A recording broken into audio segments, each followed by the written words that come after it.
पद के लिए जो आरक्षण है वो आरक्षित अत्यंत पिछड़ा वर्ग BC1 के लिए यहाँ पे आरक्षित है। और जो हमारे इसके लिए आरओ है वो अविनाश पुनेनु जो हमारे जिला आपूर्ति पदाधिकारी हैं वो इसमें आरओ है। इनका आरओ का जो स्थान, तिथि एवं समय है नाम निर्देशन के लिए वो नया समनालय पंडू पठान गोड्डा में हम लोगों का ग्राउंड फ्लोर में ब्लॉक C में जिला आपूर्ति कार्यालय के कक्ष में पहुंच पथ हेतु ब्लॉक C के माध्यम से आया जा सकता है। इसकी जो तिथियां हैं वो 29 जनवरी यानी कि कल से हम लोग शुरुआत करेंगे और 4 फरवरी बुधवार तक सुबह 11 बजे से 3 बजे तक नाम निर्देशन का कार्य यहाँ पे संचालित रहेगा। समीक्षा जो स्क्रूटनी होगी, हमारे जितने भी कैंडिडेट्स उसमें फाइल करेंगे उसका भी हम लोगों का आपूर्ति कार्यालय में ही 5 तारीख को सुबह 11 बजे से 3 बजे तक सभी अध्यक्ष पदों की स्क्रूटनी आरओ के माध्यम से करवाई जाएगी। नाम निर्देशन पत्र वापस लेने का स्थान, तिथि एवं समय हम लोगों का सेम आपूर्ति कार्यालय में ही 6 तारीख शुक्रवार को सुबह 11 बजे से 3 बजे तक नाम निर्देशन वापस लेने के लिए 6 तारीख का हम लोगों का तिथि निर्धारित है। वह तिथि वह समय जिसमें मतदान होगा हम लोगों का 23 तारीख को पूरे जिले में मतदान होगा। 23 फरवरी को सोमवार के दिन सुबह 7 बजे से 5 बजे तक, जैसा हमें निर्देश स्टेट इलेक्शन कमीशन से मिला है। मतों की गणना के लिए 27 फरवरी का दिन निर्धारित है, जिसमें सुबह 8 बजे से मतगणना यानी काउंटिंग का हम लोगों का प्रोसेस शुरू हो जाएगा। और इसके लिए पॉलिटेक्निक महाविद्यालय सिकटिया में प्लेस निर्धारित हम लोगों ने कर लिया है। एसपी साहब ने और मैंने मिलकर वहां पे स्ट्रॉन्ग रूम्स का जो रहेगा और काउंटिंग हॉल्स की व्यवस्था रहेगी महागामा के लिए और गोड्डा के लिए। दोनों हम लोगों के जो काउंटिंग हॉल्स है और स्ट्रॉन्ग रूम्स है और डिस्पैच सेंटर है वो पॉलिटेक्निक सिकटिया से ही संचालन होगा। अगर हम लोग वार्ड की बात करें तो गोड्डा ब्लॉक में हम लोगों के यहाँ पे हम लोगों के टोटल जो वार्ड्स हैं गोड्डा में वो हम लोगों के 21 वार्ड्स हैं और 21 वार्ड में हम लोगों के अलग अलग आरक्षण रोस्टर के हिसाब से हम लोगों ने आज प्रपत्र 5 में अधिसूचना जारी कर दी है। गोड्डा जिला की NIC की वेबसाइट पे, अनुमंडल कार्यालयों में, नगर निकाय के कार्यालयों में भी ये सूचना देखी जा सकती है, जिसकी सूचना हम लोगों ने जारी कर दी है आरक्षण रोस्टर के भी जो पहले से प्रकाशित था। इसमें जो हमारे आरओ हैं, हमारे वार्ड नंबर 1 से लेके वार्ड नंबर 7 तक, 1 से 7 तक अभय कुमार झा कार्यपालक दंडाधिकारी गोड्डा हमारे आरओ हैं। और इनका जो स्थान निर्धारित है आरओ का चेंबर जहां पे नाम निर्देशन फाइल करने का प्रक्रिया चलेगा वो BDO ऑफिस में भूतल पे CDPO कार्यालय जो है उसको निर्धारित करा गया आरओ चेंबर के रूप में। और इसमें भी सेम जो तिथियां हैं हमारी नाम निर्देशन जो है 5 से लेके हमारा 29 से लेके हम लोगों का 4 तारीख तक नाम निर्देशन फाइल कर सकते हैं। उसकी जो स्क्रूटनी है वो 5 तारीख को सुबह 11 से 3 करी जाएगी। नाम निर्देशन वापसी जो है वो 6 तारीख को करी जाएगी। हम लोगों का जो वोटिंग का तिथि है वो 23 फरवरी है और मतगणना जो है हम लोगों का 27 फरवरी सीएम पॉलिटेक्निक में करा जाएगा। हम लोगों के 8 वार्ड नंबर 8 से लेके 14 तक जो आरओ हैं वो दयानंद प्रसाद जायसवाल BDO गोड्डा इसके आरओ हैं। इसमें इन लोगों का जो आरओ का चेंबर है वो BDO का स्वयं का कक्ष जो है प्रथम तल BDO ऑफिस में वहां पे निर्धारित है। 29 तारीख से 4 तारीख तक यहाँ पे भी नाम निर्देशन की प्रक्रिया संचालित रहेगी। हम लोगों का वार्ड नंबर 15 से लेके 21 तक जो आरओ हैं वो हमारे केदारनाथ सिंह CO ग्वारीजोर इसमें आरओ हैं और वो भी ब्लॉक ऑफिस गोड्डा में ही अंचल अधिकारी का जो चेंबर है उसमें अपने आरओ का कार्यालय कक्ष बना के वहां पे नाम निर्देशन की प्रक्रिया पूर्ण करेंगे। तो ये गोड्डा जिला में हम लोगों का अध्यक्ष का जो है वो कलेक्ट्रेट में ही आपूर्ति कार्यालय में और जितने भी वार्ड्स हैं हम लोगों के 1 से लेकर 21 तक 3 आरओज हैं हम लोगों के, वो सभी ब्लॉक ऑफिस गोड्डा में अपना नाम निर्देशन की प्रक्रिया में भागीदारी कर सकते हैं। कल से जो प्रपत्र है, जो भी उन लोगों का नॉमिनेशन पेपर्स है वो खरीदने की प्रक्रिया कल मॉर्निंग से यहाँ पे शुरू हो जाएगी नाजिर रसीद के माध्यम से। इस सभी की तैयारियां हम लोगों ने कर ली है। आज भी हम लोग एक बार जाके सभी जो हमारे कार्यालय है जहाँ पे आरओ की चेंबर्स बने हुए हैं उसकी सारी सिक्योरिटी की भी जांच हम लोग आज जाके एसपी साहब के साथ मिलकर करेंगे। जब तक जहाँ हम महागामा की बात करते हैं तो महागामा में जो हम लोगों का है अनुमंडल महागामा 11 महागामा नगर पंचायत, इसमें हम लोगों के अध्यक्ष पद के लिए जो निर्वाचित पदाधिकारी आरओ हैं वो रितेश जायसवाल भूमि सुधार उप समाहर्ता गोड्डा इसके आरओ हैं। इनका जो कार्यालय है अध्यक्ष का जिसमें आरओ का कार्यालय संधारित रहेगा वो अनुमंडल महागामा कार्यालय में प्रथम तल पर भूमि सुधार उप समाहर्ता महागामा का कार्यालय कक्ष में रहेगा और 29 से लेकर 4 तारीख तक सुबह 11 बजे से 3 बजे तक नाम निर्देशन का कार्य यहाँ पे संचालित रहेगा। जहां तक स्क्रूटनी की बात है, 5 तारीख को सेम कार्यालय में अनुमंडल कार्यालय प्रथम कक्ष पे प्रथम तल पे जो डीसीएलआर का चेंबर है उसमें हम लोगों के द्वारा 5 फरवरी को स्क्रूटनी का कार्रवाई 11 से 3 बजे तक करा जाएगा। नाम निर्देशन की वापसी अनुमंडल कार्यालय में ही डीसीएलआर के कार्यालय कक्ष में 6 तारीख को सुबह 11 बजे से 3 बजे तक करी जाएगी।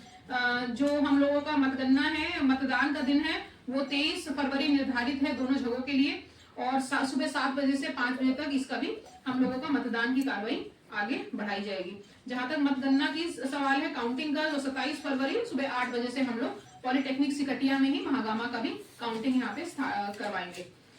जब हम लोगों के अगर वार्ड की बात करी जाए, महागामा में भी अलग अलग जो हम लोगों के नोटिफिकेशन से आरक्षण से संबंधित ऑलरेडी इशूड है। 17 वार्ड है हम लोगों के, जिसमें 2 आरओ हमारे काम कर रहे हैं। तो 1 से 9 तक जो हम लोगों के वार्ड हैं उसमें जो हमारे आरओ हैं वो विजय कुमार मंडल, बीडीओ ठाकुर गमती इसके आरओ हैं। इनका जो आरओ का चेंबर बन रहा है वो बीडीओ कार्यालय महागामा में बीडीओ कक्ष प्रथम तल पे इनका कार्यालय आरओ का बन रहा है 1 से 9 वार्ड के लिए और 29 से 4 तारीख तक नाम निर्देशन का कार्य यहाँ पे करवाया जाएगा। हम लोगों का 10 वार्ड नंबर 10 से लेके 17 तक जो आरओ है वो खगेन महतो है, सीओ महागामा, और इनका कार्यालय जो है वो सीओ कक्ष बीडीओ ऑफिस में महागामा में ही 29 से 4 तक नाम निर्देशन का कार्य करवाया जाएगा। तो बेसिकली हमारे महागामा में 2 आरओज हैं वार्ड के लिए और अध्यक्ष के लिए हैं। अध्यक्ष का अनुमंडल ऑफिस में आरओ चेंबर रहेगा और ब्लॉक में हम लोगों का वार्ड्स का कार्यालय आरओज का चेंबर रहेगा। हम लोगों की जो कल हम लोगों को डायरेक्शन मिला है स्टेट से, जो फाइनेंशियल लिमिट हम लोगों की जितने भी कैंडिडेट जो इलेक्शन लड़ रहे हैं उन लोगों के लिए क्या हम लोगों का अधिसीमा निर्वाचन व्यय का निर्धारित करा गया है। तो नगर परिषद गोड्डा के लिए, क्योंकि हमारा पॉपुलेशन 1 लाख से कम है, तो 6 लाख अध्यक्ष पद के लिए निर्वाचन व्यय की अधिकतम सीमा तय करी गई है और वार्ड के लिए 1.5 लाख की अधिसीमा व्यय की निर्धारित करी गई है गोड्डा के लिए। जहां तक हम महागामा की बात करते हैं, नगर पंचायत के लिए महागामा में अध्यक्ष पद के लिए 5 लाख रुपए की अधिसीमा व्यय की निर्वाचन व्यय की अधिकतम अधिसीमा निर्धारित करी गई है और वार्ड के लिए 1 लाख रुपए की अधिकतम सीमा निर्धारित करी गई है। तो ये फाइनेंशियल लिमिट्स हैं जो हम लोग कैंडिडेट्स को जानकारी के माध्यम से उपलब्ध करवाएंगे। अगर हम अपने मतदान केंद्रों की बात करें तो गोड्डा में हम लोगों के टोटल 37 मतदान केंद्र हैं, जिसमें हमारे सामान्य मतदान केंद्र 7, संवेदनशील मतदान केंद्र 15 और अति संवेदनशील मतदान केंद्र 15 चिन्हित करे गए हैं, जिसमें हम लोग पर्याप्त फोर्स के माध्यम से शांतिपूर्ण निर्वाचन करवाने की कार्रवाई करेंगे। महागामा में हमारे टोटल 27 मतदान केंद्र हैं, जिसमें सामान्य मतदान केंद्र 10, संवेदनशील मतदान केंद्र 12 और अति संवेदनशील मतदान केंद्र 5 चिन्हित करे गए हैं, जिसमें हम लोग आगे की कार्रवाई करेंगे। हम लोगों की टोटल जो पॉपुलेशन है वोटर्स की वो 17,260 है हमारे मेल और 16,936 है फीमेल्स, यानी टोटल जो हमारे मतदाता हैं गोड्डा नगर क्षेत्र में वो 34,196 है, जिस हिसाब से हम लोग काम कर रहे हैं। और महागामा में अगर सेम बात करें तो महागामा में हमारे पुरुष जो मतदाता हैं वो 1015 पुरुष और 9,640 महिला, यानी कि कुल हम लोग 10,000 था, सॉरी 10,000 पुरुष और हम लोगों के 9,640 महिला, कुल हम लोगों के 19,655 मतदाता महागामा के क्षेत्र में है। हम लोगों ने जैसे ही राज्य निर्वाचन आयोग के द्वारा घोषणा कर दी गई है, दोनों क्षेत्रों में महागामा और गोड्डा में आदर्श आचार संहिता प्रभावी हो गई है। एसडीओ के माध्यम से हम लोगों का एमसीसी का अनुपालन शुरुआत हो गई है और हम लोगों ने ऑलरेडी संपर्क के लिए अगर कोई भी कंट्रोल रूम में हम लोगों को शिकायत मिलती है, जनसंपर्क के लिए कोई भी शिकायत के लिए भी हम लोगों के सभी कोषांक जो है वो संचालित हो गए हैं और संपर्क नंबर के रूप में भी आज हम लोग रिलीज कर रहे हैं। तो इसी के साथ हम लोग अपने भी यहाँ पे प्रक्रिया हम लोगों की शुरुआत हो गई और हम उम्मीद कर रहे हैं कि हम लोग शांतिपूर्ण और निष्पक्ष तरीके से चुनाव यहाँ पे प्रक्रिया पूर्ण करवाएंगे। मैडम आचार संहिता कुछ ऐड करना चाहेंगे इसमें? हमारा तो उसका जो रहता है कि हम लोगों ने इससे पहले भी एक बैठक किया था जिसमें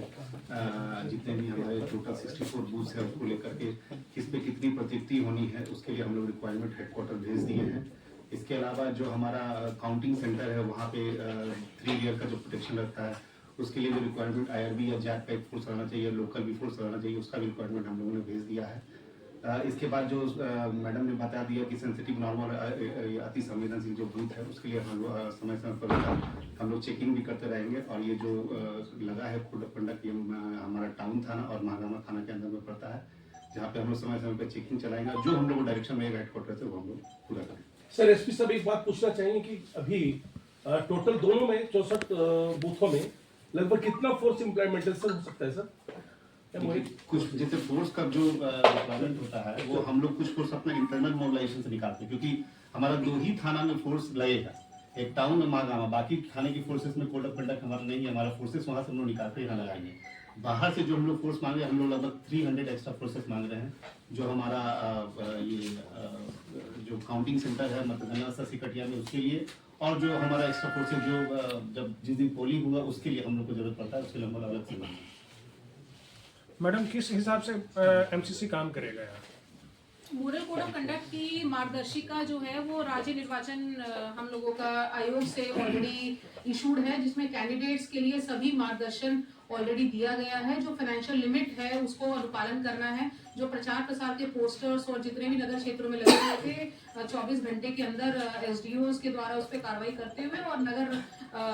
के हमारे जो स्टाफ है नगर पंचायत के नगर परिषद के उनके द्वारा कार्रवाई करते हुए सभी बैनर पोस्टर्स को ऑलरेडी हटा दिया गया है। अगला हमारा जो FST,